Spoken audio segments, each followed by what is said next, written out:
Hello everyone guys, कैसे हैं आप सभी? होपफुली और डूइंग वेल। सो आज हम बात करेंगे एक और यूजीसी नेट एग्जाम के बारे में। आज का सब्जेक्ट है होम साइंस। होम साइंस के बारे में कंप्लीट डिटेल जानेंगे। सिलेबस क्या है, एलिजिबिलिटी क्राइटेरिया क्या है, बुक्स कौन सी अवेलेबल है और पास्ट ईयर कट ऑफ क्या रही है। अगर आप ये आर्टिकल इन डिटेल में पढ़ना चाहते हैं तो डिस्क्रिप्शन में इसका लिंक है, वहां से जाकर इन डिटेल में आप इस आर्टिकल को पढ़ सकते हैं। तो अगर आप प्रिपरेशन कर रहे हैं होम साइंस के लिए या आप अपनी प्रिपरेशन स्टार्ट करने वाले हैं तो आपके लिए ये सारी इंफॉर्मेशन जानना काफी इंपॉर्टेंट हो जाता है। चलिए पहले एग्जाम का ओवरव्यू देख लेते हैं हम। ठीक है, तो एग्जाम जो है ये आपका नेशनल एलिजिबिलिटी टेस्ट रहता है। साल में 2 बार ये एग्जाम कंडक्ट करवाया जाता है।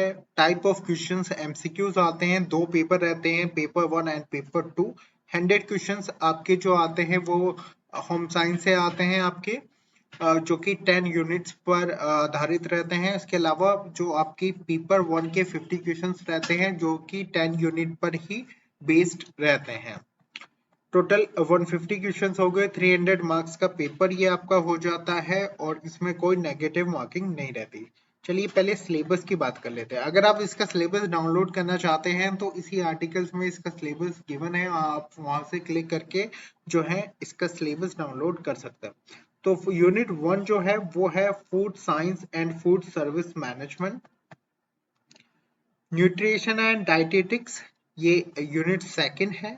आपकी यूनिट 3 है टेक्सटाइल। यूनिट 4 आपकी आती है अप्रेयल डिजाइनिंग। अगर आपको इन डिटेल में पढ़ना है कि कौन सा टॉपिक किस यूनिट्स में है तो आप और मोर डिटेल में पढ़ सकते हैं और सिलेबस भी डाउनलोड कर सकते हैं। यूनिट 5 है resource management and consumer issues. Unit 6 है होती है हाउसिंग एंड इंटीरियर डिजाइन। ये यूनिट 6 है इसकी। यूनिट 7 जो है वो है चाइल्ड ह्यूमन डेवलपमेंट।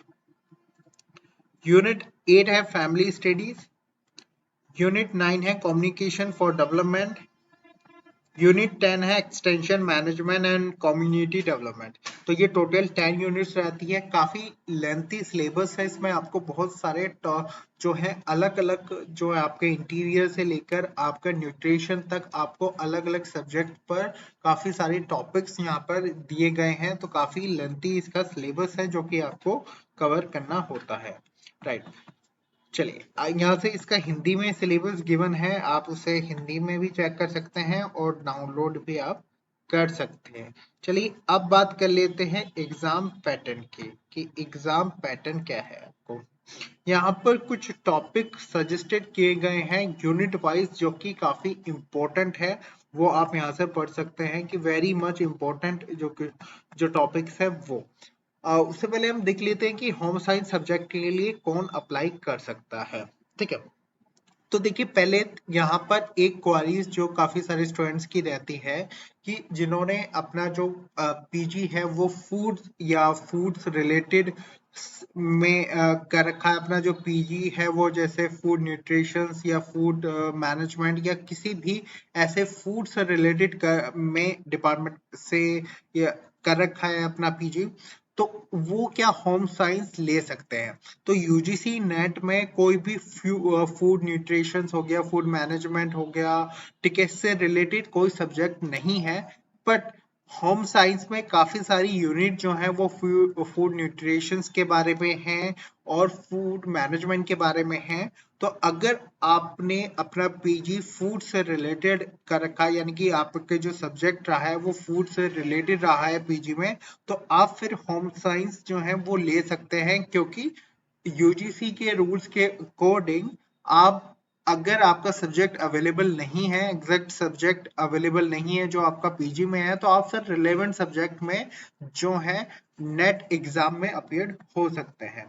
ठीक है, तो यहाँ पर कुछ एग्जाम्पल है जैसे MSc home science, MSc in food science, MSc in food nutrition, अगर food technology, food biotechnology, food processing, जैसे अगर आपने जो है कोर्सेज कर रखे हैं तो देन आप होम साइंस में अपीयर हो सकते हैं। फूड सिस्टम और जो है आपकी बेसिक एमएससी होम साइंस तो आपकी रहती है। तो अगर आपके फूड से रिलेटेड आपके अगर आपके पीजी है तो जब भी आप इसके लिए अपीयर हो सकते हैं। राइट, होम साइंस की कुछ यहाँ पर लेटेस्ट बुक्स जो है वो सजेस्टेड की गई है। और अगर आप ऐसे डिटेल स्टडी मटेरियल चाहते हैं जिसमें आपके सारे कंप्लीट नोट्स, आपके जो कंप्लीट टॉपिक्स है कवर हो जाए पेपर 1 एंड पेपर 2 के लिए, तो दिवाकर एजुकेशन आप प्रोवाइड करवाता है एक्सपर्ट फैकल्टीज द्वारा बनाए गए नोट्स होम साइंस में, जो कि आपको हिंदी एंड इंग्लिश दोनों ही मीडियम में अवेलेबल होते हैं। ठीक है, अब हम इसके एग्जाम पैटर्न की बात कर लेते हैं। तो जैसे कि मैंने बताया ऑनलाइन एग्जाम होता है, 3 आवर्स का जो है ये ड्यूरेशन रहती है। पेपर 1 सभी सभी सब्जेक्ट के लिए कॉमन रहता है, कोई नेगेटिव मार्किंग नहीं होती, और लैंग्वेज के ऑप्शन 2 मिलते हैं यहाँ पर आपको, इंग्लिश एंड हिंदी आपको इसमें 2 ऑप्शन यहाँ पर मिलते हैं। अप्रोक्सीमेटली हर यूनिट से आपके जो है 8 to 10 क्वेश्चंस आते ही आते हैं आपके ईच यूनिट से। अगर हम बात करें एलिजिबिलिटी क्राइटेरिया, तो आपके 55% मार्क्स आपके होने चाहिए। ठीक है, आपकी पीजी में जो है 55% मार्क्स आपके होने ही चाहिए। इन जनरल कैटेगरी और ओबीसी, एससी, एसटी, इनके लिए आपका जो है 50% मार्क्स आपके होने चाहिए। इसमें एज लिमिट, इसमें नेट के लिए कोई एज लिमिट नहीं होती है। ठीक है, आप कभी भी अपीयर्ड हो सकते हैं, मल्टीपल टाइम अपीयर्ड हो सकते हैं। जीआरएफ के लिए जो एज लिमिट है वो 30 इयर्स जो है वो एज लिमिट है। और बाकी सारी जो डिटेल्स हैं आपकी करियर स्कोप्स या आपको उसके बारे में जानना है तो आप यहाँ से पढ़ सकते हैं। यहाँ पर कुछ पोस्ट जो हैं कि आप नेट क्वालिफाइड करने के बाद क्या बेनिफिट है वो भी आप यहाँ से चेक कर सकते हैं। चलिए अब इसकी ना पास्ट ईयर कट ऑफ देख लेते हैं, रिसेंट कट ऑफ देख लेते हैं। तो जो एग्जाम्स आपका हुआ था दिसंबर 2020 एंड जून 2021 का, तो इसमें टोटल जो स्टूडेंट्स अपीयर्ड हुए थे वो हुए थे 13,273 स्टूडेंट्स अपीयर्ड हुए थे, और जिसमें से 1055 स्टूडेंट जो है नेट क्वालिफाइड हुए थे, और 191 स्टूडेंट जो है वो जेआरएफ क्वालिफाइड हुए थे। अगर हम इसकी कट ऑफ की बात करें तो जनरल कैटेगरी में नेट के लिए 178 गई थी, जेआरएफ के लिए 200 गई थी, ईडब्ल्यूएस के लिए 158 और आपके जेआरएफ के लिए 188 गई थी, ओबीसी नेट के लिए 160 एंड 184 थी, एससी के लिए 152 एंड 174 थी।